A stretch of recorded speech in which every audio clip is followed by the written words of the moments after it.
Muy buenas tardes tengan todos ustedes. En nombre del Tribunal Federal de Conciliación y Arbitraje y de su magistrado presidente, el doctor Álvaro Castro Estrada, les damos la más cordial bienvenida a esta segunda conferencia impartida por la Asociación Mexicana de Impartidores de Justicia, la AMIJ. El día de hoy nos acompaña el licenciado Edgar Alejandro Gómez Jaimes, quien impartirá la conferencia denominada Control difuso y grupos en situación de vulnerabilidad, deberes de actuación en caso que involucren a adolescentes. Para la presentación de nuestro conferenciante del día de hoy, le cedo el uso de la palabra a la magistrada Irma Ramírez para que haga la presentación correspondiente.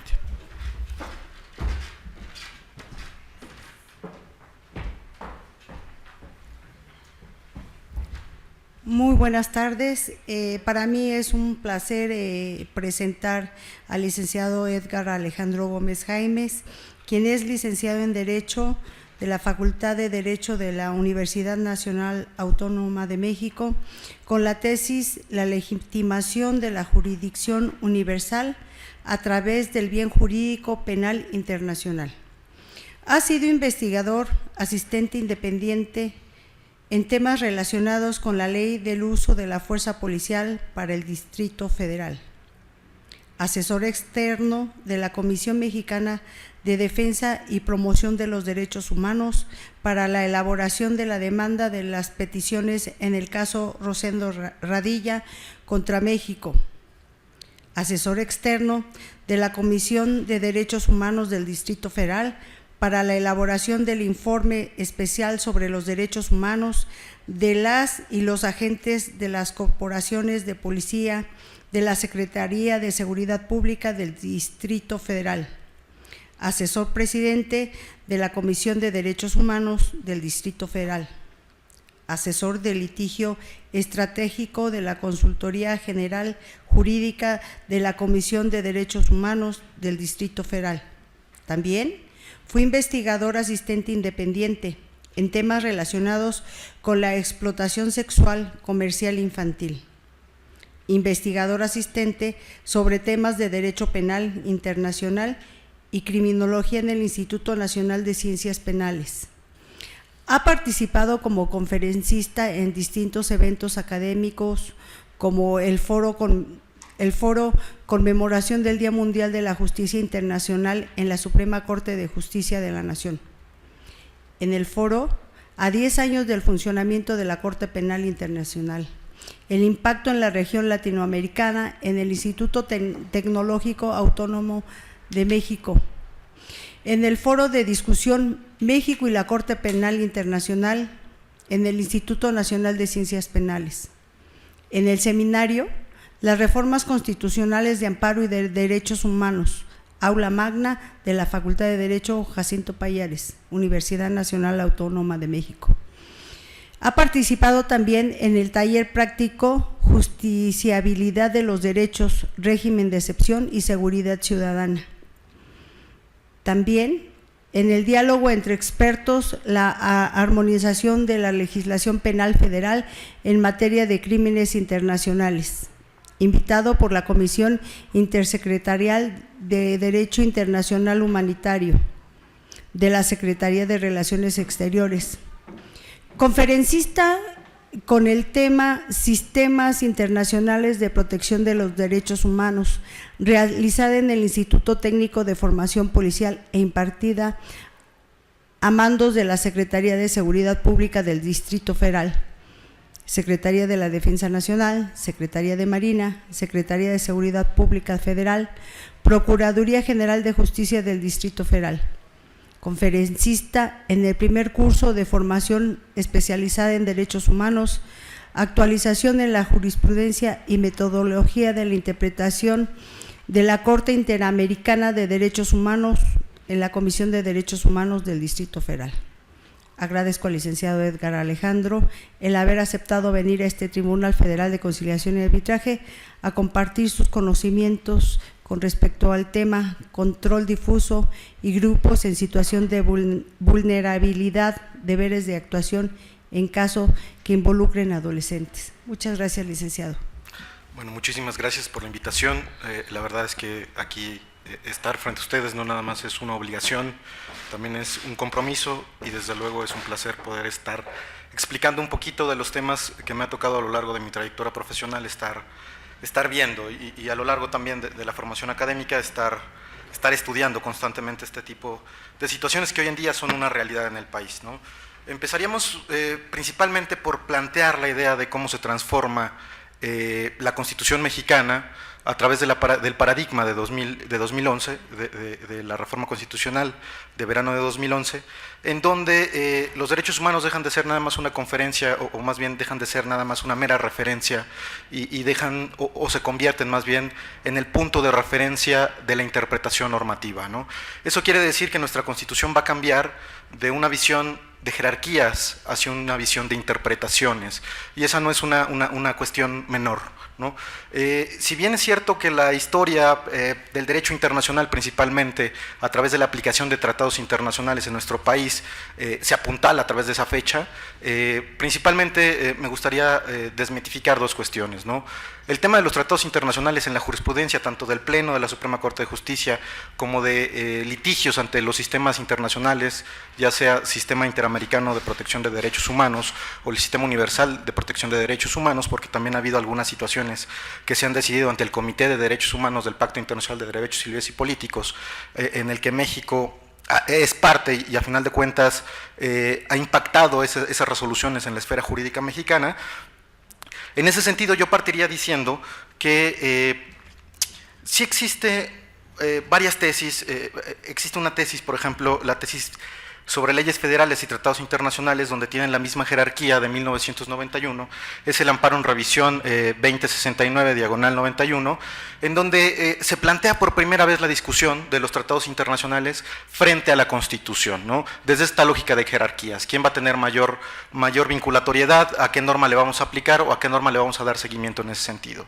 Y como lo resuelven tradicionalmente, que es el paradigma que se ha intentado modificar a través de la apertura del control difuso de la Constitución, este paradigma de la igualdad entre normas y tratados al principio se da, ¿no? Normas federales estamos hablando. La siguiente tesis que nos plantea cómo se dilucida esta situación es el amparo en revisión 1475/98, en donde ya aquí nos dice, las leyes federales y los tratados internacionales le vamos a dar prioridad a los tratados internacionales. Y hace un ejercicio de interpretación del artículo 133, planteando la idea de que estos tratados internacionales tienen esta facultad soberana en donde México está expresando esa voluntad, por lo tanto es más grande incluso que esa determinación del legislador a la hora de establecer leyes secundarias o leyes reglamentarias como serían las leyes federales. En ese sentido, teníamos ya claridad que los tratados internacionales iban a tener ese rango superior a las leyes federales, pero no teníamos claro qué iba a pasar con la Constitución, ¿no? Esta discusión que se da en 98, a final de cuentas, continúa en ese mismo sentido y pasan más cosas a final de cuentas en ese año, que es un año que a final de cuentas es paradigmático, el año de 1998. No solo se estaba dando esta discusión en tribunales, en instancias federales a final de cuentas, sino que también México estaba ante instancias internacionales ya directamente en la pugna de qué iba a pasar con la vinculatoriedad de tratados internacionales. Y fue cuando el 8 de diciembre de 1998 México reconoce la competencia contenciosa de la Corte Interamericana de Derechos Humanos, ¿no? México ya había aceptado la normatividad de la Convención Americana de Derechos Humanos, pero había una cláusula donde teníamos que aplicar o que interpretar este tratado a través del intérprete autorizado, que es la Corte Interamericana, y esta determinación México lo hace hasta 1998, ¿no? ¿Qué ha pasado ahí más o menos hasta, que podríamos decir desde 1999 hasta 2012? México ha tenido, por ejemplo, 36 casos de admisibilidad frente al Sistema Interamericano de Derechos Humanos, 12 casos de inadmisibilidad, es decir, donde se ha declarado que no es procedente ni siquiera para poder analizar de fondo esa situación, 10 casos que sí se han analizado de fondo, de esas determinaciones hemos tenido 7 sentencias condenatorias, ¿no? la sentencia de Alfonso Martín del Campo, que si bien no es una sentencia condenatoria, sí es una resolución de fondo en donde determinan que la Corte Interamericana no tiene competencia temporal. Los hechos ocurren antes de 98, Alfonso Martín del Campo es acusado de un homicidio doble de su hermana y de su cuñado. Él alega que fue víctima de tortura y por esa situación de la alegación de tortura empieza a subir el asunto hacia el sistema interamericano. Cuando llega a la Corte Interamericana desecha el asunto y dice, como los hechos son anteriores a la firma del 98, por lo tanto no voy a entrar a conocer de fondo de ese asunto, ¿no? Hoy en día, más bien en noviembre del año pasado, la Suprema Corte de Justicia, a través de un reconocimiento de inocencia, de un procedimiento de reconocimiento de inocencia que se hizo en la jurisdicción local aquí en el Distrito Federal, que fue desechada, se recurre al amparo a final de cuentas y la Suprema Corte de Justicia hace la facultad de atracción de este caso. Entonces, próximamente, un caso que ya se desecha en instancias internacionales, vamos a ver la determinación de la justicia mexicana, ¿no? Del máximo órgano de justicia mexicana. Está el otro caso de Castañeda Gutman, que habla sobre derechos políticos, en donde sí se condena al Estado mexicano, caso de Rosendo Radilla, el caso de Inés Fernández, caso de Valentina Rosendo, el caso de los campesinos Montiel y Cabrera, y el caso de Campo Algodonero, ¿no? Hay otros casos que se han quedado en el estadio de poder llegar a la Corte Interamericana. Hay 9 soluciones amistosas, actualmente me parece que ya son 13 soluciones amistosas las que existen en ese procedimiento. Hay una muy recientemente que también se hizo a principios de este año, finales del año pasado tal vez, sobre una desaparición forzada también en el Distrito Federal, donde México reconoce esta desaparición forzada y a final de cuentas el asunto se soluciona por vía amistosa y ya no se llega al proceso litigioso ante la Corte Interamericana de Derechos Humanos, ¿no? ¿Qué más ha pasado, al menos en ese lapso, haciendo este paréntesis de estas interpretaciones jurisprudenciales que estamos viendo cronológicamente?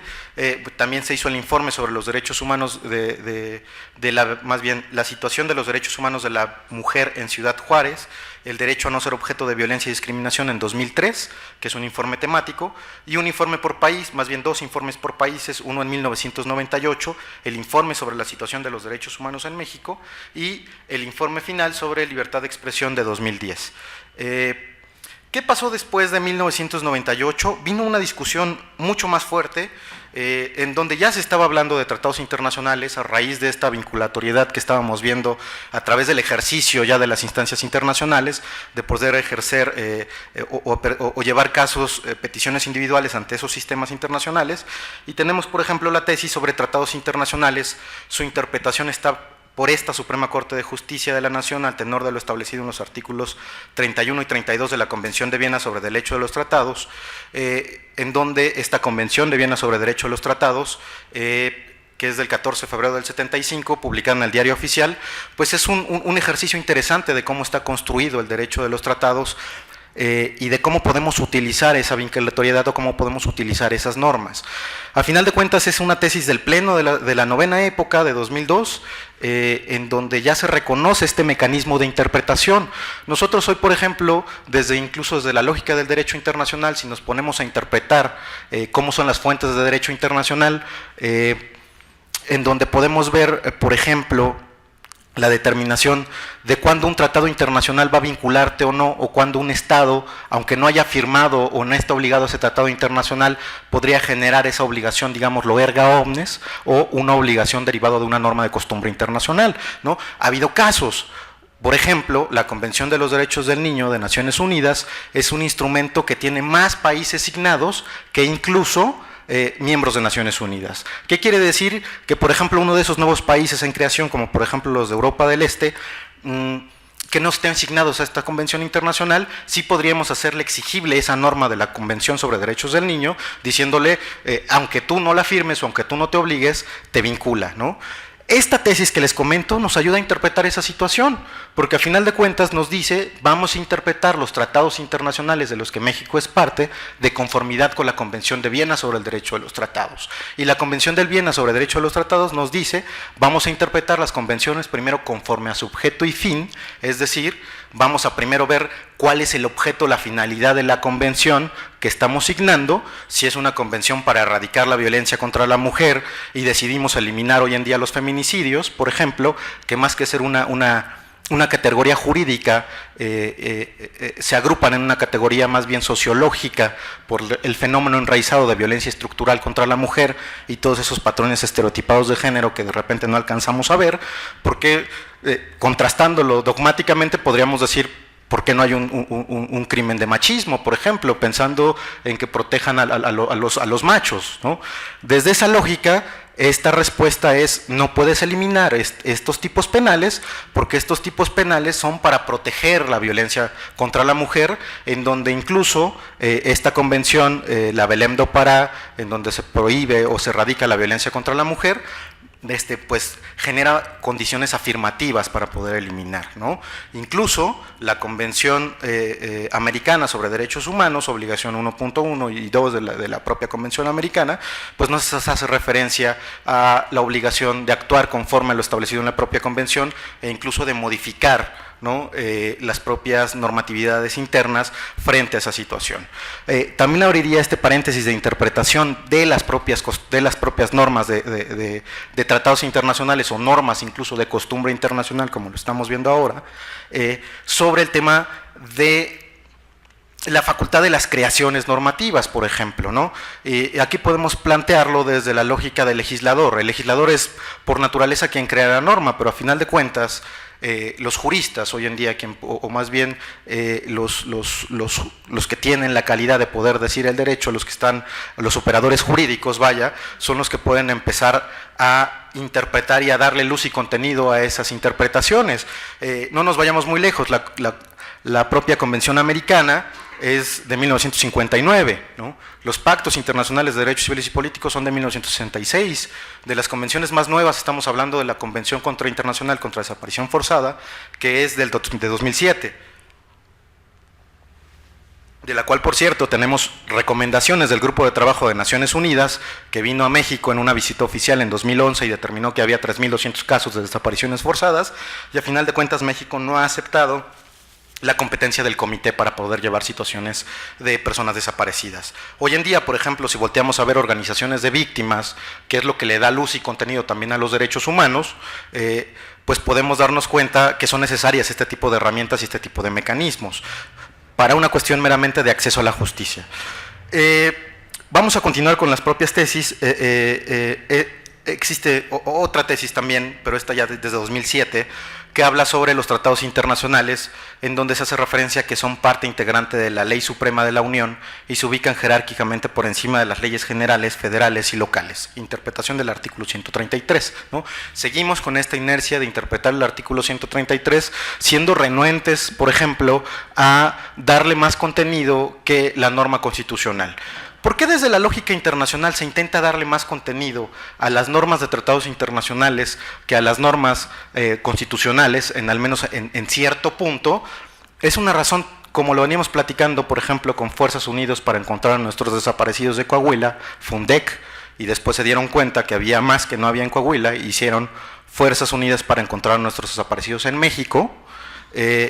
Son movimientos de víctimas los que detonan estos grandes cambios normativos, incluso grandes cambios constitucionales. Haciendo una reflexión por cuestión de tiempo muy breve y muy rápida, podemos hablar de varias situaciones, por ejemplo, Chile, Argentina, Colombia, Perú, Guatemala y México.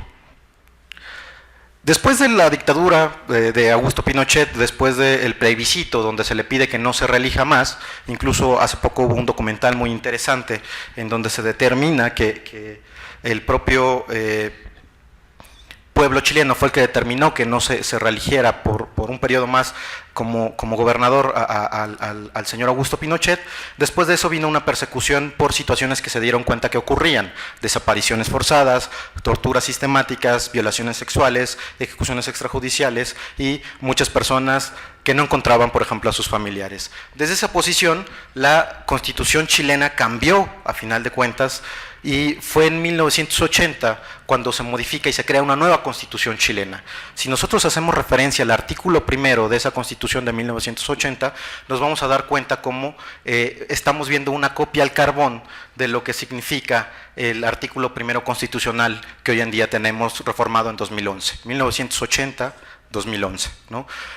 Haciendo referencia a que el Estado está al servicio de la persona humana y que los derechos inherentes a esta persona son los que deben de estar protegidos. Por lo tanto, el Estado no puede superar esos límites. ¿Por qué ponían eso? ¿Qué hacía, por ejemplo, Augusto Pinochet en esas situaciones? Él no reprimía manifestaciones, como hemos visto en otros países, por ejemplo, en Perú, ¿no? Augusto Pinochet lo que hacía es que con esta tinta indeleble con la que nosotros votamos y nos ponen para que no podamos votar varias veces, pues él lo lanzaba a las manifestaciones en tanquetas de agua. Santiago es mucho más chico que el Distrito Federal y eso permitía que escuadrones en simultáneo, en paralelo, escuadrones militares, pudieran ir recorriendo casa por casa sin tocar las puertas, violando cerraduras y llevándose a toda persona que estuviera manchada, ¿no? ¿Qué pasa después? En 89 reforman la Constitución y hacen la cláusula de apertura a los tratados internacionales. Y en 89 es donde sí dicen, esta Constitución está, o más bien los tratados internacionales a los que Chile es Estado parte, van a estar incluso por encima del marco constitucional. ¿Por qué? Porque después de lo que hizo Augusto Pinochet vinieron leyes de amnistía y leyes de punto final. Es decir, aquí es mejor que olvidemos todo lo que está pasando y no vamos a sancionar a ningún líder militar por todo lo que está ocurriendo, ¿no? El caso Atmonacid Arellano, que genera todo el tema de control de convencionalidad, es votar esos candados a las leyes de amnistía y de punto final que hizo Chile, por ejemplo. Lo mismo pasó con Perú. En Perú también se modifica la Constitución y también hay un caso, pero ese caso es detonado por una masacre, ¿no? Hay una masacre que es el caso de Barrios Altos. Después de esa masacre, donde había senderistas acusados de terrorismo, donde documenta la Corte Interamericana que no había ningún solo senderista, fueron acribilladas, me parece que son 112 personas, por balas de alto calibre por un comando armado del propio Perú. Y en ese sentido viene una ley de amnistía, ¿no? El caso Barrios Altos también es quitar esa ley de amnistía diciendo haz caso a las instancias, a las obligaciones internacionales, porque incluso tu régimen local, tu constitución no te permite echar abajo esas leyes de amnistía y no te permite sancionar, ni siquiera encontrar y poder reparar a las víctimas de esas violaciones graves, ¿no? Lo mismo pasó con Guatemala. En Guatemala en 2002 intervienen Naciones Unidas, crean la Comisión contra la Impunidad y la Comisión Internacional para Combatir la Impunidad de Guatemala emite más de 170 órdenes de aprehensión, detienen al expresidente Portilla, detienen al secretario de la Defensa Nacional y detienen al secretario de Finanzas, ¿no? Guatemala, por ejemplo, también lo que podemos decir, después de esta reforma constitucional también de 2002 que les comentaba, está juzgando al expresidente Ríos Montt por crímenes internacionales derivado del genocidio que hizo en su país entre 84 y 88. Y en ese sentido, son las propias víctimas las que no encuentran salida, intentan recursos, intentan litigar, se acercan de abogados. La diferencia entre muchos movimientos, por ejemplo el colombiano, el argentino y el chileno, a diferencia del mexicano, es que esos movimientos de víctimas los empiezan los abogados, ¿no? En México los abogados no estamos involucrados en ese tipo de temas. Entonces es muy raro los abogados que están involucrados en este tipo de litigios, porque hoy en día la situación de la violencia estructural en México, pues no hay condiciones para poder estar haciendo ese tipo de cuestiones. Por eso en México no hemos encontrado ni un solo desaparecido. Preguntémosle, por ejemplo, a la señora Tita Radilla, la hija del señor Rosendo Radilla, cuyo caso ya tiene 2 sentencias del Pleno de la Suprema Corte de Justicia, el famoso expediente 912, varios 912, pero también está el 489, que es el que detona el 912. Tiene también 2 resoluciones de la Corte Interamericana de Derechos Humanos, que es la sentencia de fondo y la sentencia de revisión del caso Radilla, ¿no? Y a final de cuentas, si ustedes hablan con la señora Tita Radilla y le preguntan si ya se le hizo justicia, la respuesta es: no he encontrado a mi papá, ¿no? No he tenido justicia. El reto que nosotros tenemos como profesionales del derecho, porque es algo de repente cuando salimos a las calles y vemos ese tipo de situaciones, pues no sabemos cómo responder. Como profesionales del derecho, el reto es poder ser congruentes y poder impactar, tener esa conciencia de que nuestra profesión no está desapegada de la realidad social a final de cuentas, ¿no? Continuando con estas tesis de 2007, lo que ocurre es que empieza ya a haber toda una proliferación dura de normas internacionales a partir de 2007, y ya México había firmado varios tratados internacionales a partir de esa fecha, ¿no? Tenemos, por ejemplo, el tema de la Convención Americana sobre Derechos Humanos, que era lo que les decía. Esta convención se notifica, la Convención Americana, a final de cuentas, sí tiene varias reservas interpretativas de México, que era algo que les quería comentar también, a propósito de esta situación. Ese es un punto que ahorita vamos a abordar en algún momento avanzada esta exposición. Ahorita, les repito, vamos a continuar con esta cronología en donde íbamos en 2007. De 2007 a la fecha, ¿qué ocurre? Ocurren varios cambios importantes, no solo constitucionales y no solo jurisprudenciales internamente, sino también desde el derecho internacional. Tenemos, por ejemplo, la reforma constitucional del sistema penal acusatorio de 2008, donde da una amplia participación a las víctimas en el proceso penal, ¿no? Incluso genera todo un sistema de examen y contraexamen de la evidencia. El sistema penal acusatorio y adversarial no significa nada más que se implementen los juicios orales, ¿no? La esencia del sistema penal acusatorio es todo el análisis y toda la participación del juez que va a tener frente a la evidencia, es decir, examen y contraexamen de la evidencia. Les pongo un ejemplo que ocurre en Costa Rica después de que se implementa este sistema penal acusatorio, ¿no? En Costa Rica hubo una detención muy sonada hace ya algunos años, en donde se encuentra en una de unas mansiones en Costa Rica, en una zona residencial, se encuentra un cuarto con droga. Entonces, lo que se plantea en algún principio desde la propia Fiscalía General es que pues, ese caso se iba a negociar, porque hay un proceso de negociación que permite el sistema penal acusatorio. La sorpresa de ellos es que el abogado litigante, o el abogado defensor en este caso, que era un abogado privado, se fue a juicio, con toda la evidencia y con todo el material que tenían ellos. Cuando empiezan a hacer el examen y contraexamen de la evidencia, se dan cuenta que esa detención, o más bien ese hallazgo, lo hace la policía militarizada, y la policía de seguridad es la que firma el parte informativo. Cuando empiezan a ver el examen y contraexamen de la evidencia, entrevistando al policía que hace el parte informativo de esa puesta a disposición, pues llega un abogado con un rotafolio por las manos, lo pone y le pide al policía que dibuje la casa y que dibuje el cuarto, dónde encontraron el cuarto, ¿no? El policía, después de varios intentos, dice: no es posible que yo lo haga porque yo no estuve en el lugar. ¿Por qué no estuvo en el lugar? Bueno, porque yo no hice la detención, yo no hice el aseguramiento. Bueno, pero usted lo firmó. Sí, pues yo lo firmé. Bueno, esta es una falsedad de declaración, usted estaba jurando esta situación, tenemos aquí estas inconsistencias.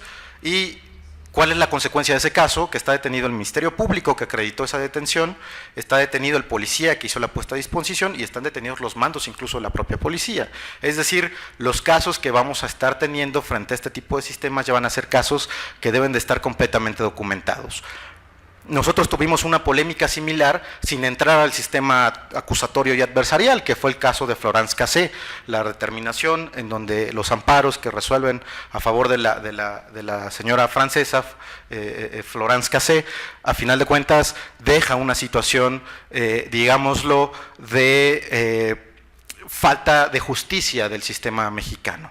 Y aquí me da la pauta para retomar un criterio de la Corte Europea, en donde se hace referencia a que no solo es necesario que se haga justicia, ¿no?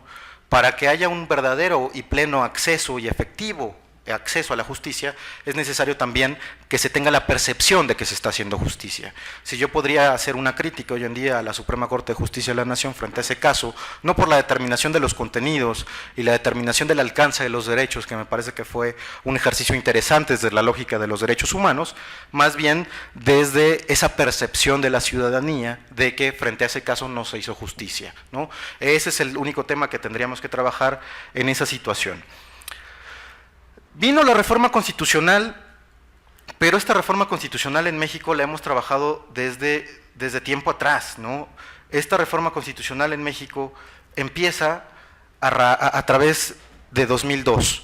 Empieza un poquito antes, y hago esta pauta porque quiero entrar de esta vinculación de reforma constitucional de 2008 a la reforma constitucional de 2011, ¿no?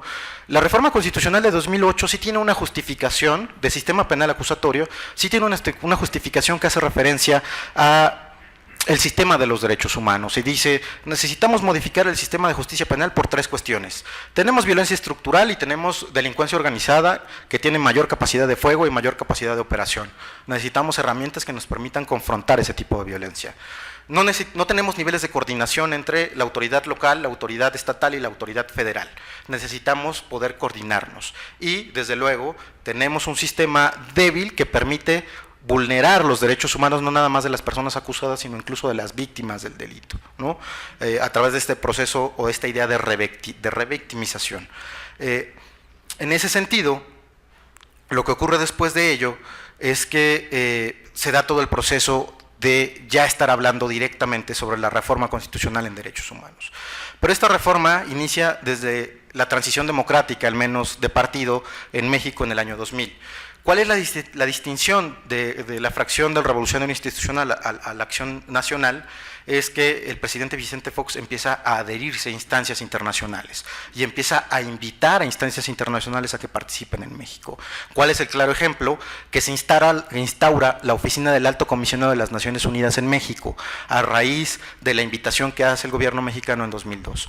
¿Cuál fue el proceso que siguió? Bueno, primero se hace esa invitación en 2002, se hace un diagnóstico de derechos humanos del 8 de diciembre del 2003, después se presenta ya el primer programa de derechos humanos 2004-2008, y en ese seguimiento al programa es donde se instaura la oficina del Alto Comisionado. Este programa 2004-2008 es el que le da continuidad en 2008 para empezar a discutir la determinación de la reforma constitucional en derechos humanos. ¿Qué decía el Plan Nacional de Derechos Humanos 2004-2008? Había toda una línea sobre hacer una visión de Estado de los derechos humanos, es decir, no nada más que sea una política pública o sea un cambio legislativo, sino que realmente sea una cultura de Estado la visión o la perspectiva de los derechos humanos. Necesitamos cambios constitucionales y necesitamos quitar las reservas a los tratados internacionales de los que México es parte y que ha puesto este tipo de candados para que no se investigue o para que no se pueda cumplir cabalmente con las obligaciones que ya ha asumido. Y en ese sentido, este programa de derechos humanos de 2008 a 2012 nos da este panorama.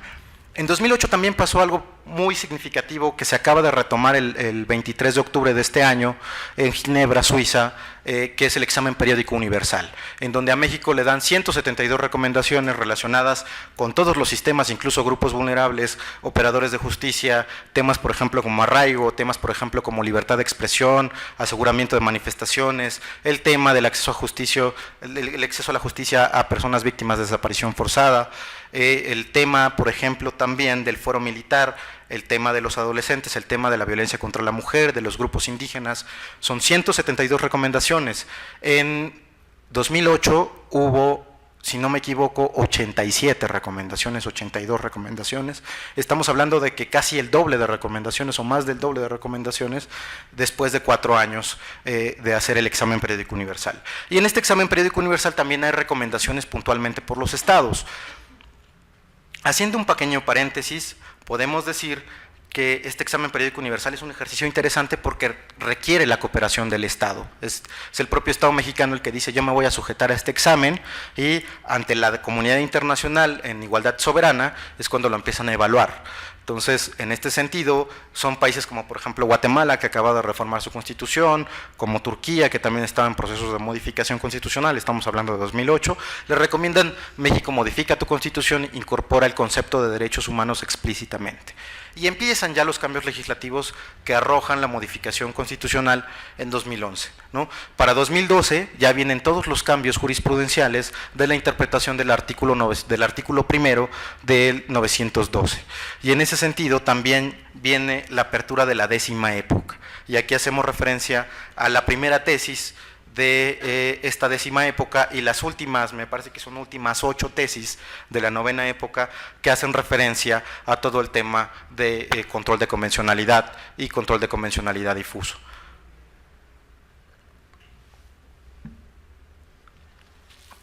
Este expediente de la Suprema Corte de Justicia, del expediente 912 varios, es interesante desde varias perspectivas. Primero porque interpreta el artículo primero constitucional, valga la redundancia, y en ese sentido pues nos da luz y alcance sobre qué iba a pasar con los tratados internacionales de los que México es parte.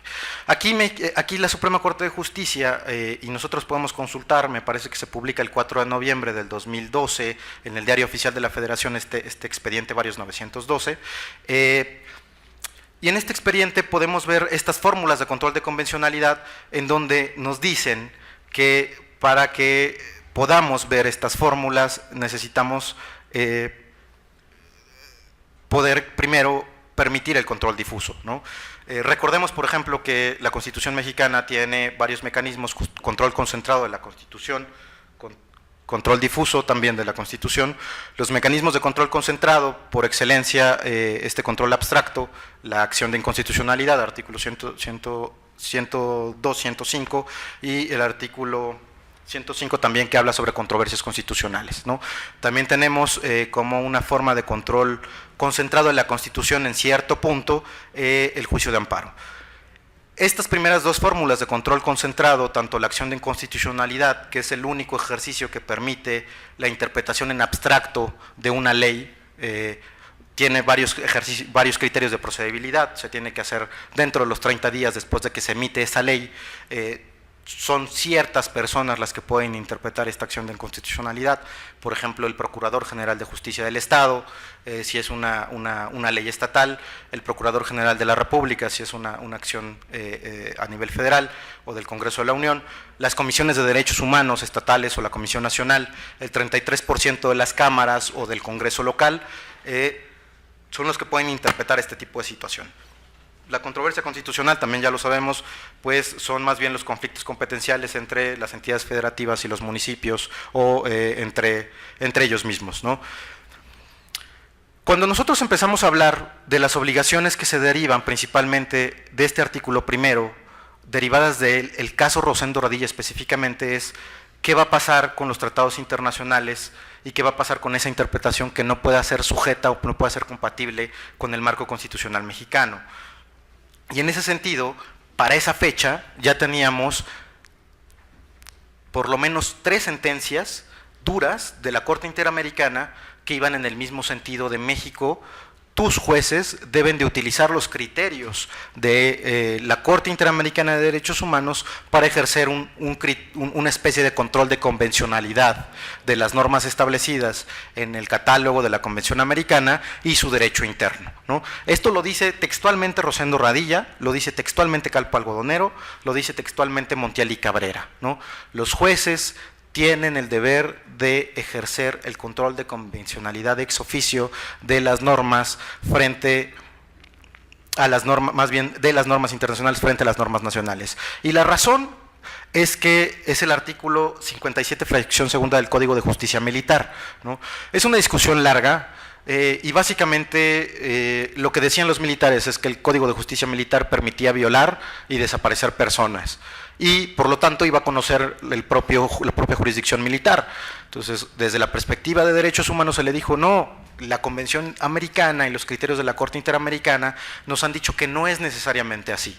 Tú tienes que para darle acceso a las víctimas y dar acceso a la justicia, tienes que permitir ese respeto a los derechos dándolo a una jurisdicción civil que conozca de los asuntos. ¿Por qué? Porque la jurisdicción civil cumple con los criterios de autonomía, independencia e imparcialidad. ¿Qué dice el artículo 57, fracción segunda del Código de Justicia Militar? Pues dice que forman parte del orden y la disciplina militar los delitos cometidos, sean del fuero local o federal, cometidos en sus funciones o en su servicio o con motivos del mismo. Entonces, básicamente lo que decían, pues es que nos mandaron a esa operación, a esa situación en donde estaban las indígenas MEPA, Valentina Rosendo e Inés Cantú, y pues con motivos de acto del mismo las violamos. Entonces, en ese sentido, el planteamiento era muy contundente: no puedes alegar hasta allá, tú tienes que interpretar las normas internacionales por encima de estas normas nacionales, ¿no? Y los criterios que venían después, o más bien el criterio de Rosendo Radilla fue muy similar, pero era un criterio de la Convención Interamericana contra la Desaparición Forzada de Personas, ¿no?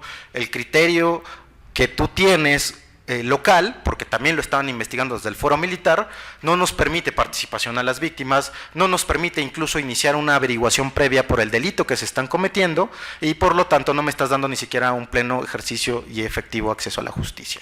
El tema de la independencia y la autonomía también es relevante porque la Corte Interamericana en los casos constantes que ha determinado, no son tantos, pero sí son algunos que ha determinado, ha dicho que la jurisdicción militar, para juzgarlo, para extender la jurisdicción civil, no cumple con los criterios de autonomía, independencia e imparcialidad. ¿Por qué? Porque quien juzga es el mismo que da la instrucción, ¿no? La disciplina militar, la jerarquía castrense es completamente notoria, incluso el marco constitucional da un régimen excepcional para los temas de régimen laboral, para que las Fuerzas Armadas y las Fuerzas de Seguridad puedan tener su propio régimen de acuerdo a sus funciones y a su disciplina, por eso tienen un hospital militar, por eso tienen campos de concentración especializados, pues también se les dice, tienes tu propia jurisdicción, pero tu propia jurisdicción no es compatible cuando estamos hablando de derechos humanos, principalmente por el lado de las víctimas. Y por lo tanto dicen, tienen razón, vamos a aplicar normas internacionales. Y en esa discusión en donde la Suprema Corte de Justicia dice, pues en este ejercicio de control de convencionalidad vamos a aplicar las normas internacionales frente a las normas internacionales, ¿no? Hay que verlo caso por caso, sin lugar a duda. Uno de los casos más polémicos o que más complicación generan a raíz de estos criterios de la propia Suprema Corte de Justicia son, por ejemplo, los casos de arraigo o los casos de exhibición de personas ante los medios de comunicación. Evidentemente no hay una determinación internacional sobre el tema de arraigo, pero sí hay determinaciones que nos hacen referencia sobre el control de la detención, la legalidad de la detención e incluso la temporalidad entre una detención y la puesta a disposición. En ese sentido, sí podríamos determinar que el arraigo es incompatible a sus estándares, pero desde el derecho local, incluso con la nueva modificación de la propia ley de amparo, pues es claro que es notoriamente improcedente el poder interpretar un juicio de amparo contra una norma constitucional, y el arraigo es una norma constitucional, ¿no? Es una discusión también muy larga el tema del arraigo. Hubo un momento donde hubo una acción de inconstitucionalidad donde se dijo que esa ley reglamentaria era incompatible con la Constitución, y lo que optó por hacer el legislador fue subirla al rango constitucional para que ya no fuera incompatible con la Constitución, ¿no? Entonces podemos ver esta distinción entre estas tesis que hemos estado platicando y estas nuevas tesis de la novena época sobre control de convencionalidad ex oficio, sobre cómo los criterios de la Corte Interamericana van a ser obligatorios cuando México sea parte de estos criterios y cuando van a ser orientadores cuando no sea parte necesariamente, ¿no? Pero en este sentido sí es interesante verlo, porque sí ha habido varios casos que han quedado entrampados a través de esta situación entre las normas internacionales y las normas nacionales. El primer caso, por ejemplo, de los cuales podemos plantear que hay un entrampeamiento, es uno que yo tuve la oportunidad de litigar, que también es un asunto de una desaparición forzada en el Distrito Federal, ocurrida en el 2002, de la cual ya hay también un acto incluso de reconocimiento de responsabilidad internacional del Estado mexicano. El 1 de octubre del año 2012, la Procuraduría General de la República, por la entonces procuradora Marisela Morales, aceptó la responsabilidad de esta situación, ¿no? En ese entonces, la antigua ley de amparo pues te decía que tú no podías interpretar o tú no podías interponer un amparo, o sí podías interponerlo, más bien necesitaba ratificar la demanda de garantías la persona que era afectada directamente de sus derechos. Si la persona estaba desaparecida forzadamente, era imposible que esa persona ratificara esa demanda de amparo, ¿no? E incluso por el motivo de la detención, pues fue un comando armado, auto sin balizar. Al momento de solicitar la autoridad responsable, tampoco se podía identificar la autoridad responsable. Cuando se pregunta al Estado, el Estado niega en un principio esta situación. Hoy en día, contrastándolo con la actual ley de amparo, si vemos el artículo 15 de la actual ley de amparo, se ha hecho mucho caso a este tipo de litigios. El asunto de Rosendo Radilla también fue un litigio en ese mismo sentido. Se litigó con el objeto de que se sobreseyeran esos primeros amparos por desaparición forzada, y los amparos que sí procedieron, que fueron situaciones por las que después llegaron también a la Suprema Corte, pero más por cuestiones de acceso a la información, fue por el tema de participación de las víctimas en un proceso militar, ¿no? Las víctimas no tenían ninguna especie de participación en ese sentido. Y el actual artículo 15 de la nueva ley de amparo ya nos permite, en caso de que una persona desaparezca, sea forzada o no, pues interponer el juicio de amparo. Antes no había forma de buscar a una persona en México. Hoy en día los criterios de búsqueda y localización siguen teniendo mucho de qué hablar, ¿no? Podemos interponer una demanda de garantías, pero nada más va a constar en un expediente que hay una demanda de garantías. Es decir, todavía no se ha podido materializar la forma como desde las instituciones jurisdiccionales se pueda empezar una búsqueda de localización, porque desde las autoridades ministeriales ha sido completamente imposible. Y les reitero, busquen el tema de Fundec y dense cuenta que siguen ocurriendo desapariciones después de todas las demandas que ellos han hecho. Hoy en día, en 2014, siguen desapareciendo personas, ¿no? ¿Cuál es la diferencia? Que al menos el marco jurídico en apariencia ya te permite al menos intentar encontrarlas. Antes no era posible ni siquiera intentar encontrarlas. Entonces, este tipo de situaciones, como les comentaba, el tema también de exhibición en medios, es una situación peculiar, también en cuestiones procedimentales con el tema de arraigo, son situaciones peculiares, desde la lógica procedimental por dos situaciones. Primero, por el cambio de situación jurídica. Tanto en la situación arraigada como en las personas exhibidas ante los medios de comunicación, la principal alegación de los órganos jurisdiccionales es que la violación ya no existe o ya no está porque cambió la calidad jurídica o la situación jurídica de la persona. Por lo tanto, pues es improcedente la demanda de garantías. Entonces, ¿qué es lo que va a ocurrir? Que ya existen hoy en día casos que están saliendo del sistema mexicano para llevarlos a los sistemas internacionales con miras a poder votar este tipo de mecanismos, ¿no? Este tipo incluso de candados que hay en nuestro país. Sobre el tema, por ejemplo, de situación en grupos en vulnerabilidad, algo que les podemos decir que es también bastante relevante desde la discusión internacional y con vinculación en la discusión nacional, es que en septiembre del año pasado vino a México la Corte Interamericana de Derechos Humanos en su 151 periodo extraordinario de sesiones, si no me equivoco, 152. Se discutió una audiencia muy relevante sobre un tema que también aqueja a México. Y hago referencia a esta situación, que es la opinión consultiva 21 sobre niñez migrante que solicita Mercosur. La Corte Interamericana tiene dos funciones, la función contenciosa y la función consultiva. En la función consultiva son los propios estados partes e incluso los otros organismos de la Organización de Estados Americanos, o pueden ser también algunas otras instituciones internacionales las que le pidan una opinión consultiva. En este caso fue Mercosur y le dijo, ¿qué va a pasar con los niños migrantes? ¿No? ¿Por qué mi sistema jurídico no los detecta, son invisibles para mí y al final de cuentas me vas a responsabilizar internacionalmente por las violaciones que puedan pasar? Aparte, yo ya no soy Chile, ¿no? Yo ya no soy Paraguay, yo soy Mercosur. Entonces, en esta visión de integración económica, ¿cómo respondo a estas obligaciones que existen frente al sistema interamericano? En esta audiencia que se desahoga, donde se presentan varios testimonios, próximamente la Corte Interamericana estaría presentando la resolución de esta opinión consultiva. Hubo un caso interesante que no fue un caso de contenido o no fue un caso técnico, sino fue un caso de una realidad que también quiero transmitirles. Es una persona que tiene una organización o que trabaja en una organización de la sociedad civil en Tapachula, Chiapas, dentro de las estaciones migratorias, en donde hay niños migrantes detenidos en esas estaciones migratorias. Ella nos compartió su testimonio, nos compartió qué hace la organización, en cierto sentido rompiendo el protocolo de la propia Corte Interamericana, que es más bien hablar sobre los argumentos, las violaciones de los propios derechos, si son compatibles con las convenciones internacionales. Empieza también a explicar qué es lo que ella ve desde la realidad mexicana en Tapachula, Chiapas. En ese sentido, dice que le hizo 3 preguntas a los niños detenidos en las estaciones migratorias. La primera pregunta es, ¿por qué crees que estás aquí? O ¿cómo te sientes de estar aquí más bien? ¿Cómo te sientes de estar aquí? ¿Qué necesitas para estar mejor aquí? ¿Y qué es lo único que tú quisieras? ¿No? La primera respuesta fue pues muy distinta. Ella presentaba las imágenes y presentaba los post-its con los niños con las escrituras, ¿no? Diciendo lo que necesitaban. Entonces, la primera es, ¿por cómo te sientes de estar aquí? Pues yo me siento mal, pero yo no maté a nadie, ni me robé nada, ni hice nada. Yo nada más quería cruzar hacia otro lugar y me detuvieron y estoy aquí. Otras personas decían, pues es que yo me siento como un delincuente, yo me siento encerrado aquí. La siguiente pregunta es, ¿qué necesitas para estar mejor aquí? También era muy distinta.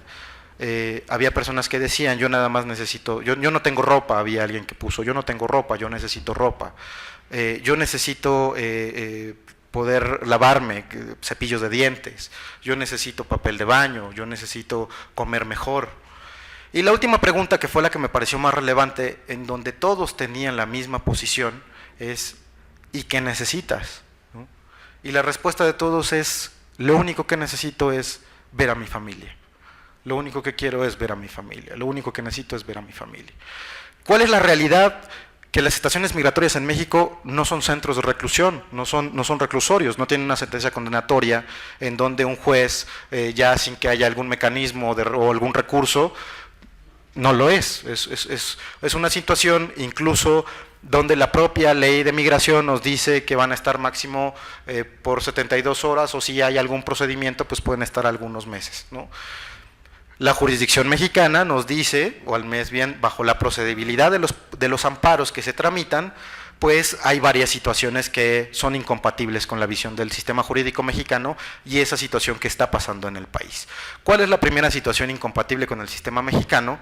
Pues que muchas de las personas que están ahí detenidas no quieren quedarse ahí detenidas, lo que quieren es irse, lo que quieren es regresar a sus casas, regresar con sus familias, o si no pueden regresar a sus casas con sus familias, irse a donde iban originalmente.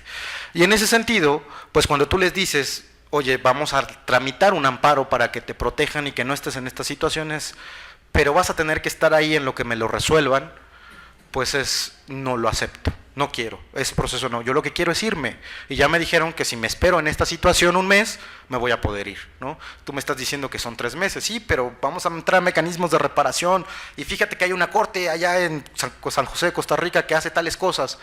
Pues sí, pero yo lo que quiero es irme de aquí, ¿no? ¿Cuál es la otra situación? Pues que si el Instituto Nacional de Migración modifica también su situación jurídica, pues esas violaciones también quedan sin efecto. En ese sentido, pues no hay muchos casos que puedan ser sujetos de litigio ante las normas mexicanas tal cual están. Y eso que tenemos una ley de migración novísima, ¿no? También tenemos un reglamento, la ley de migración bastante nuevo, pero a final de cuentas, bajo esta lógica, pues a final de cuentas podrían resultar obsoletos. Yo les planteo también otra situación, y les platico mucho de Coahuila porque me tocó estar en Coahuila, recorriendo toda Coahuila, haciendo el programa de Derechos Humanos de Coahuila con la Oficina del Alto Comisionado de las Naciones Unidas, y escuchar testimonios de las víctimas de desaparición en Coahuila, ¿no? Son cosas muy complejas. Una de las cosas que yo no pude responder es, justo también desde la perspectiva de niñas, niños y adolescentes, ¿qué tratamiento tiene que darle el Estado a mi nieto, que era hijo de que era hijo a su vez de mi hijo, que tenía 20 y tantos años y que desapareció en Monclova? Desapareció en 2007, tiene actualmente 14 años. Cuando yo le pregunto qué quiero ser, me dice que quiere ser de la delincuencia organizada, y no por el paradigma de que quiera tener mucho dinero, o por el paradigma de que quiera acceder a cosas que no accedería desde su posición. Su lógica es, ellos se llevaron a mi papá, ellos saben dónde está. Si yo me enlisto a la delincuencia organizada, voy a poder encontrar a mi familia. Entonces, esa es la lógica. ¿Qué respuesta le está dando el Estado a esos niños? Ninguna, ¿no? ¿Cómo está tratando el Estado de Coahuila a través de política pública esa situación? No se está viendo, se están haciendo apenas cambios normativos, no se está viendo la realidad. Por ejemplo, con la Subprocuraduría de Personas No Localizadas, que a noviembre del año pasado tenía 1,200 expedientes abiertos, bueno, tienes casos de desapariciones forzadas, tienes casos de desapariciones que no necesariamente son forzadas porque participan agentes de la delincuencia organizada. ¿Qué mecanismos tomas para proteger a tu propio personal? ¿Cómo proteger a mi propio personal? Bueno, pues sí, estás tú a mitad de un fuego cruzado, la situación en el país es complicada. No, pues no tenemos nada. Entonces, ¿qué es lo que necesitamos hacer? Estos cambios constitucionales, estas realidades jurídicas constitucionales, empezar a traducirlas a los cambios concretos, a los cambios de la realidad del día al día. Esa es mi experiencia desde los derechos humanos, desde los grupos en situación de vulnerabilidad. Hay varios casos más, la verdad es que yo preferiría abrir como a preguntas, si es que hay preguntas, porque ya también vamos sobre el tiempo un poquito, para que podamos retroalimentar esta situación. Hay varios casos también que han pasado, y hay un caso que a mí me gustaría, ya para cerrar como esta participación, que a mí me gustaría también rememorar, porque es una situación que involucra la justicia administrativa, que involucra la justicia penal y que involucra también a la cuestión relacionada con la atención integral a la familia, ¿no? Es uno de los peores operativos policiales de la historia, no nada más de México, sino del mundo, el caso News Divine. El caso News Divine de 2008, de junio de 2008, es un caso donde mueren 12 personas. Mueren 12 personas, entre ellas 3 policías. Las otras 9 personas eran jóvenes y eran también mujeres adolescentes. ¿Cuáles fueron los hechos del caso?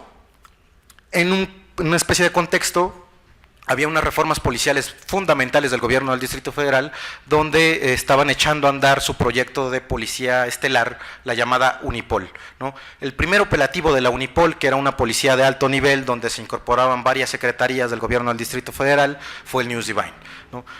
Lo que se pudo investigar desde las propias recomendaciones de la Comisión de Derechos Humanos del Distrito Federal, pues es que no había articulación de las coordinaciones y de repente había policías que no tenían claridad a qué iban, ¿no?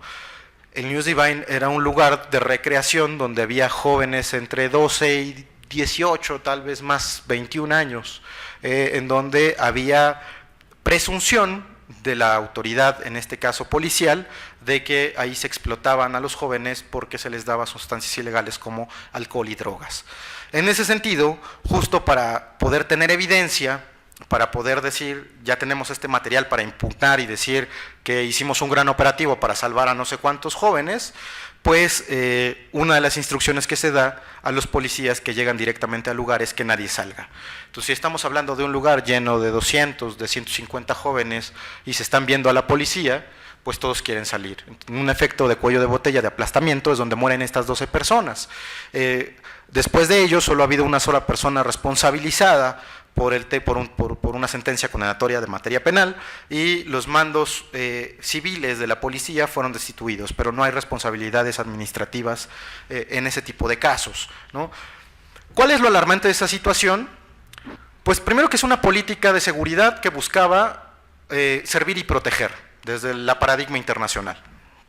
Segundo, hay mecanismos reforzados de procuración de justicia contra los jóvenes, o en favor de los jóvenes, mejor dicho.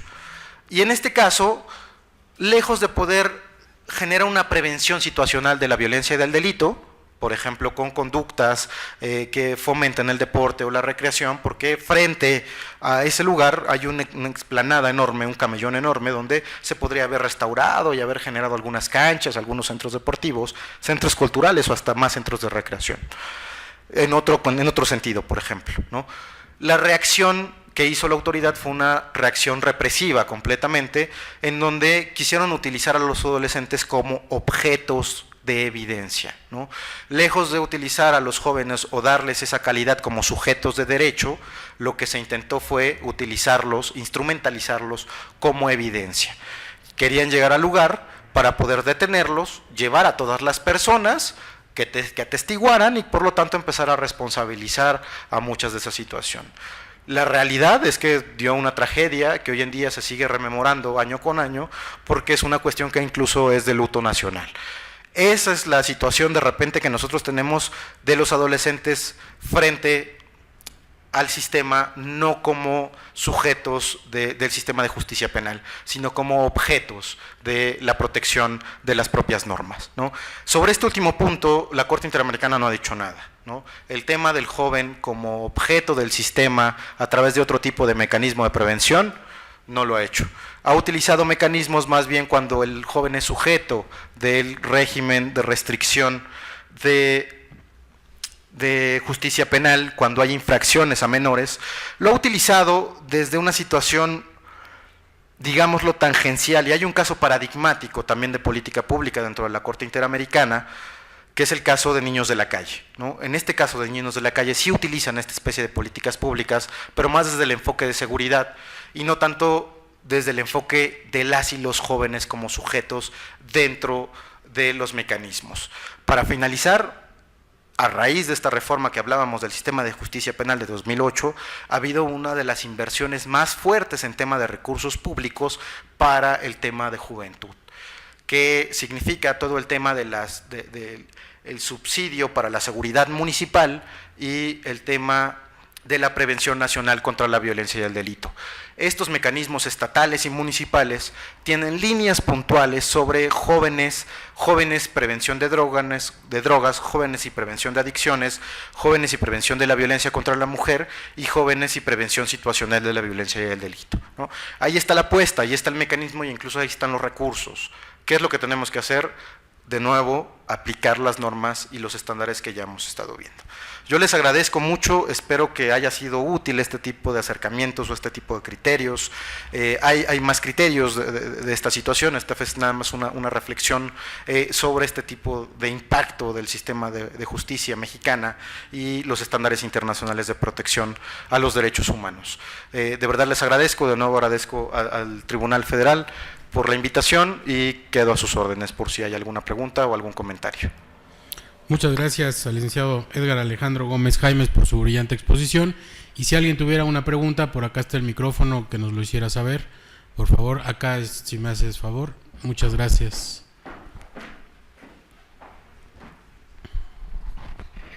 El señor Jaimes, doctor, me pregunto, un momento dado, ¿no sería lo adecuado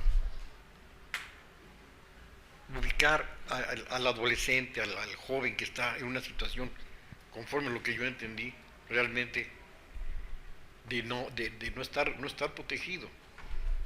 Ahora, en el caso de estos adolescentes que llegan a cometer algún delito o algo, yo considero que debe de verse muy a fondo modo, tiempo, forma, lugar, ¿sí? Específicamente tomando en consideración el estatus social, el estatus económico y demás de este adolescente o niño o joven que está cometiendo probablemente un delito, ¿sí? Esa es mi pregunta. ¿No hay alguna tendencia hacia ello? ¿No hay alguna modificación de la ley que se esté estudiando o algo? Sí, es una pregunta interesante. La verdad es que es una discusión, la pregunta que usted plantea es una pregunta que da pie a dos comentarios, ¿no? Hay toda una discusión, y ese es el primer comentario, principalmente sobre la forma desde la perspectiva de la criminología. Desde la perspectiva de la criminología es cómo se le va a dar la atención. Desde la formación jurídica de repente adolecemos mucho de esta visión desde la sociología del derecho, la criminología clínica principalmente, la criminología crítica principalmente, por encima de los estudios tradicionales de la criminología clínica como son los estudios técnicos de la personalidad. Hay tesis ya recientes, incluso es una tesis proyectada por el ministro Cosío, en donde hace referencia a la distinción entre derecho penal de acto y derecho penal de autor. Y esa es la situación que también se da con los jóvenes en conflicto con la ley penal. Es decir, a los jóvenes lo que tenemos que hacer también es hacerlos responsables de sus actos, sin empezar a verificar si el derecho puede cambiarles o no su manera de pensar o su personalidad.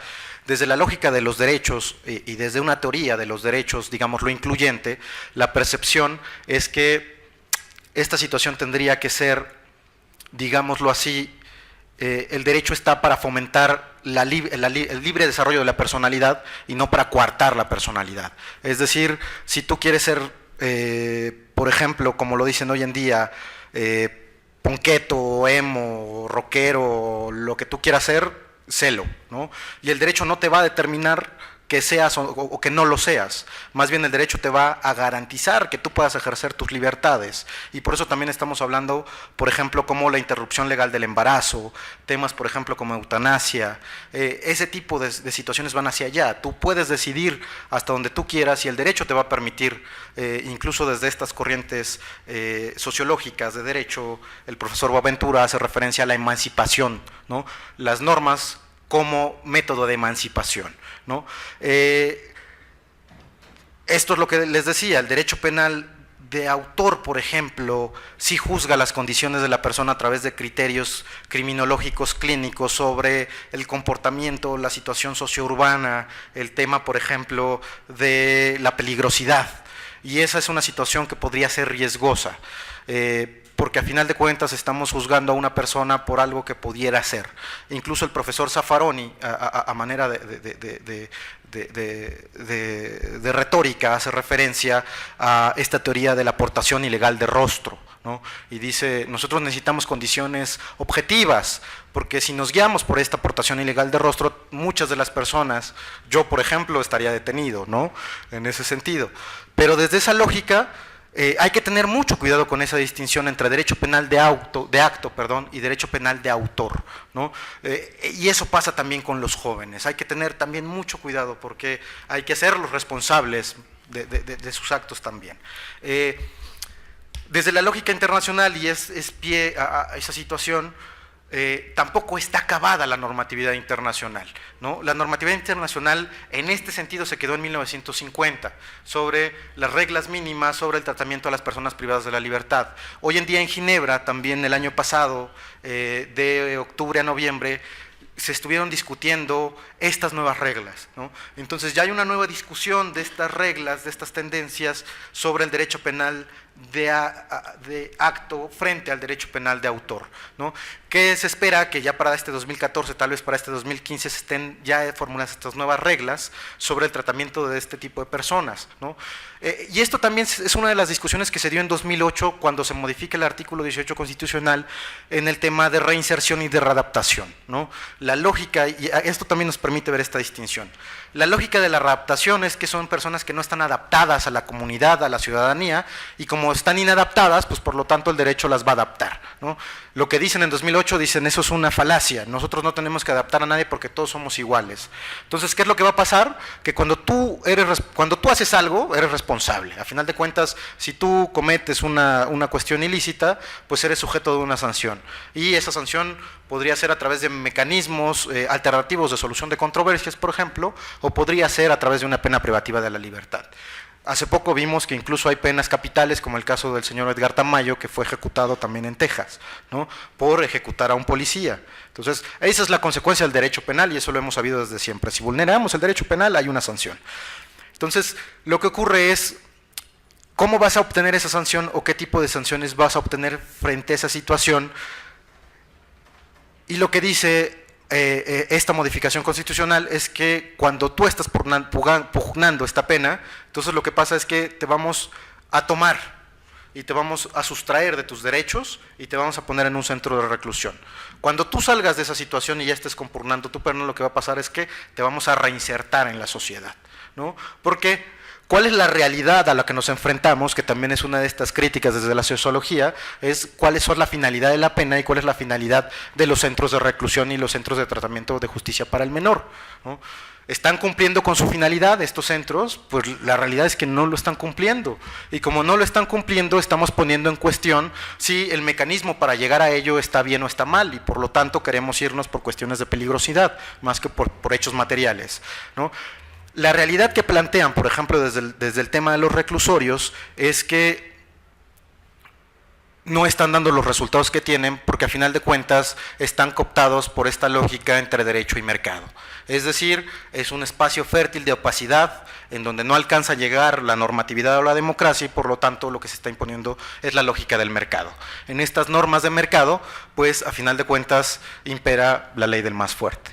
¿Cómo podemos darnos cuenta? Pues, por ejemplo, por el alto número de personas, porque hay muchas cuotas y tú tienes que, para que tú puedas acceder a derechos, tienes que pagar una cuota, ¿no? Desde el propio pase de lista, desde el propio acceso a servicios médicos, desde el propio acceso a alimentación. Entonces, en ese sentido, no estamos reinsertando, ¿no? No tenemos, tal vez el penal modelo de Morelos, es tal vez uno de los pocos que está generando un modelo adecuado de reinserción, ¿no? Entonces, esa sería la pregunta que tendríamos que hacernos.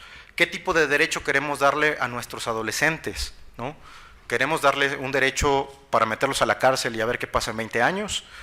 Hay un estudio bien interesante sobre el CIDE, del profesor Fondevila, en donde hace referencia a eso, ¿no? Las personas que están hoy en día detenidas son personas, a través del sistema de justicia ya penal duro, digámoslo, son entre 19 y 29 años, ¿no? Por delitos menores, y muchos de ellos tienen sentencias menores a 2 años. Entonces hace una serie de cruces y de análisis, pero el resultado es que estamos metiendo a nuestros jóvenes a la cárcel, en lugar de darles más trabajo o más educación. Entonces, el modelo de prevención situacional de la violencia y del delito, el modelo incluso de seguridad humana y seguridad ciudadana, impacta en este sentido y nos dice, vayamos por otra cuestión. Ya damos más policía, ya tenemos más cárceles, ya tenemos más armas, y no baja la percepción de inseguridad, seguimos teniendo más inseguridad. Entonces, ¿por qué no hacemos otra cosa? Esa sería la pregunta, ¿no? Esa sería la apuesta. Y ese es el mecanismo hacia donde tenemos que empezar a encauzar muchas de las cuestiones o de la realidad normativa que estamos viviendo. Espero haber podido contestar la pregunta. Gracias. Si hubiera alguna última pregunta, magistrado, por favor, si le pasan el micrófono. Gracias. En relación a la vinculación de las sentencias de la Corte Interamericana, donde México está obligado a cumplirlas, ¿cuáles son los mecanismos de ejecución para que México efectivamente cumpla con esas sentencias de la Corte? Ese es un mecanismo complicadísimo, ¿no? Ahora sí que puso el dedo en la llaga del sistema interamericano, el tema del cumplimiento de sentencias. Hay un libro súper interesante que se los recomiendo ampliamente, es del profesor Carlos Martín Beristain. El profesor Carlos Martín Beristain tampoco es abogado, es también criminólogo crítico. Él, por ejemplo, estuvo metido en los campos de concentración de los saharauis, porque también los saharauis que están muy asoleados por los marroquíes. Y en ese libro que hace una recopilación de muchos de los criterios de la Corte Interamericana desde la percepción de las víctimas, ¿no? Entonces, por ejemplo, le pregunta a la maestra Loaiza Tamayo, que es uno de los primeros casos de la Corte Interamericana, y le pregunta si ya le hicieron justicia, esta pregunta que pensábamos sobre Tita Radilla. Y están los testimonios, ¿no? Y los testimonios incluso le pregunta a los hijos, oigan, ¿y ustedes cómo vieron a su mamá después de las sentencias? ¿No? Después de todo este mecanismo de acceso a la justicia, ¿cómo ven? Y la respuesta de los hijos también es cruda, y la respuesta de los hijos dice más o menos como, después de que se llevan a mi mamá y no la encontrábamos, cuando la encontramos nunca fue la misma. Llevamos el caso, tuvimos la sentencia de la Corte, tuvimos incluso muchas entrevistas, pero mi mamá nunca fue la misma. Y los mecanismos que ha tomado la Corte y el Estado no han podido ayudarle a ser la misma.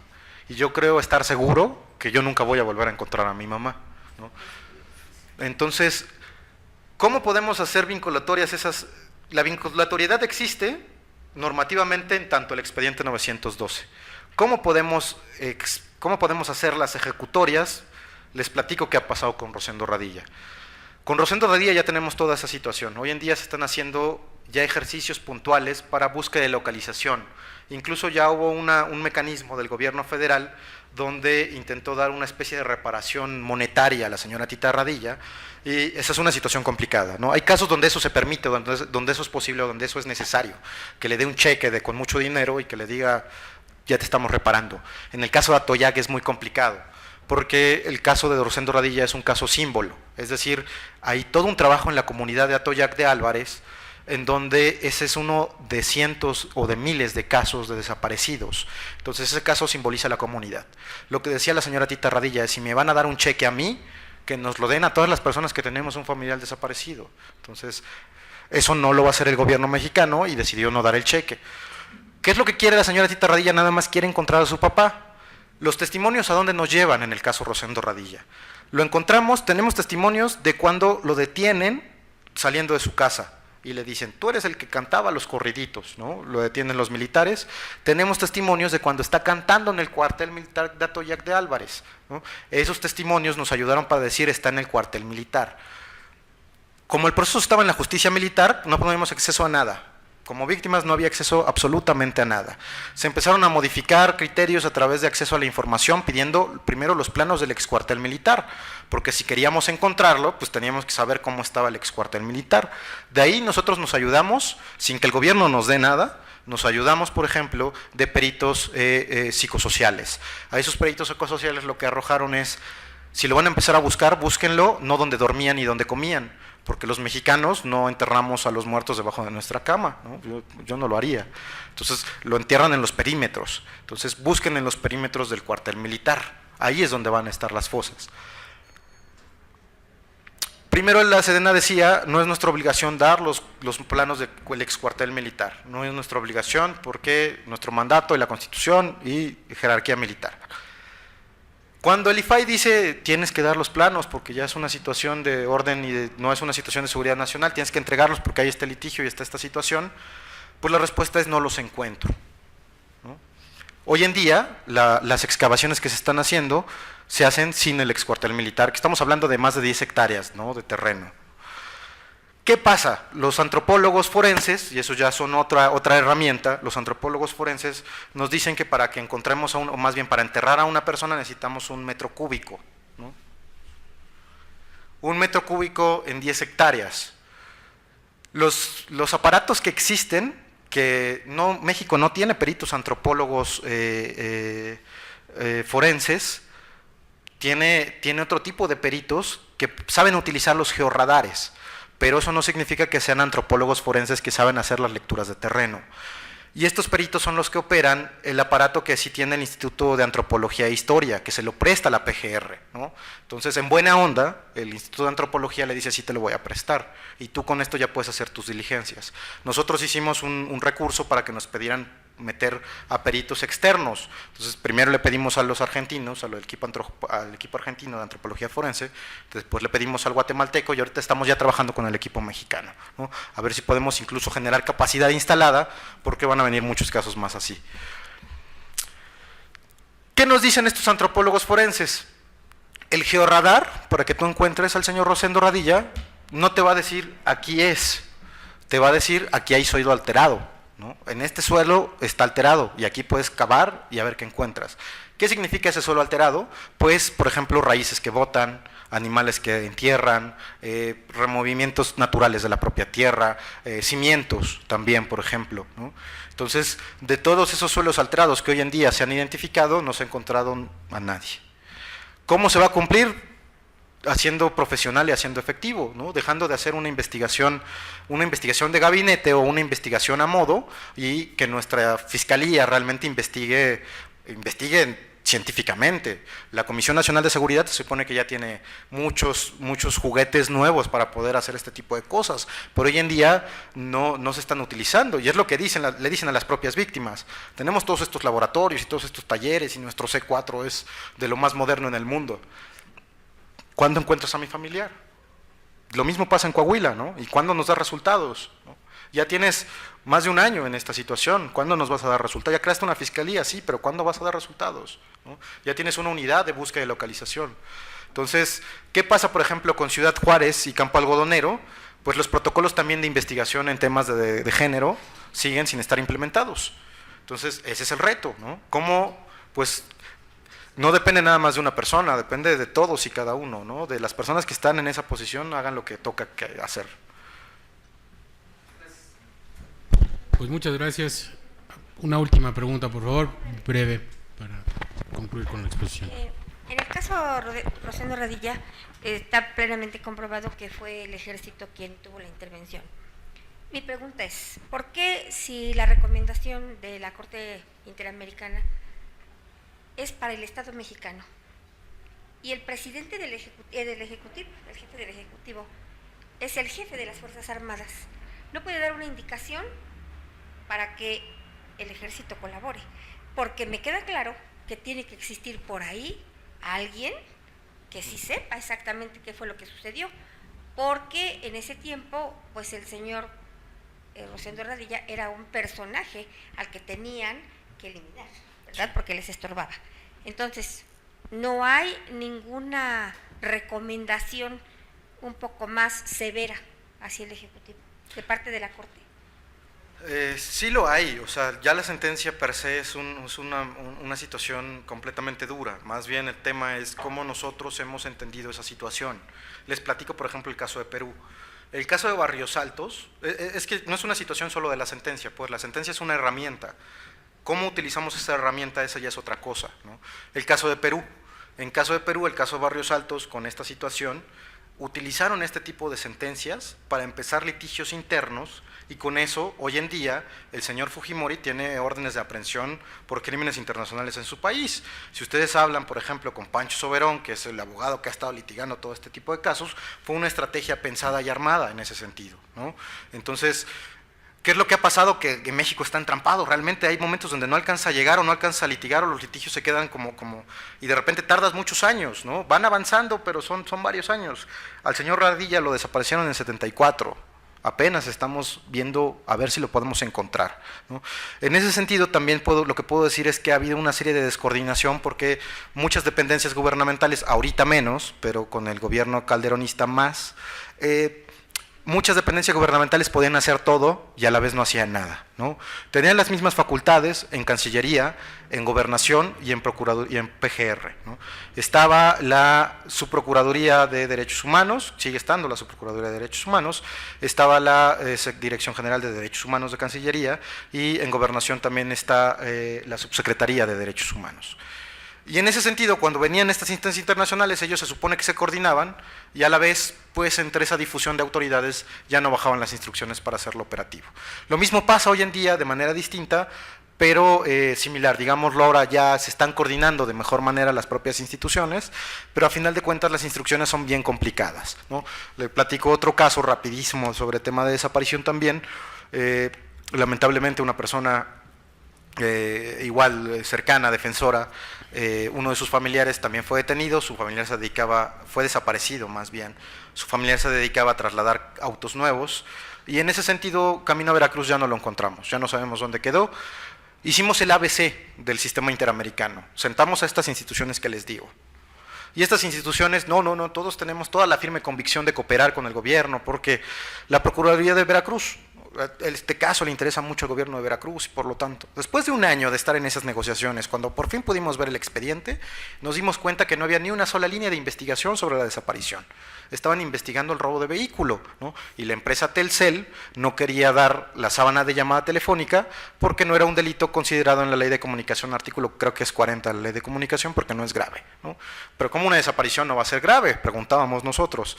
Pues no, la averiguación previa no tenía nada sobre la desaparición, tenía el tema del robo del vehículo. Entonces, esos son los retos. ¿Cómo lo hacemos? Pues empezar a fomentar, ¿no? El propio Ferrajoli dice que el derecho está en crisis, entonces hay que intentar solucionar esa crisis del derecho. Muchas gracias. Pues muchas gracias al licenciado Edgar Alejandro Gómez Jaimes, de parte del Tribunal Federal de Conciliación y Arbitraje, por esta plática que nos impartió el día de hoy. Muchas gracias.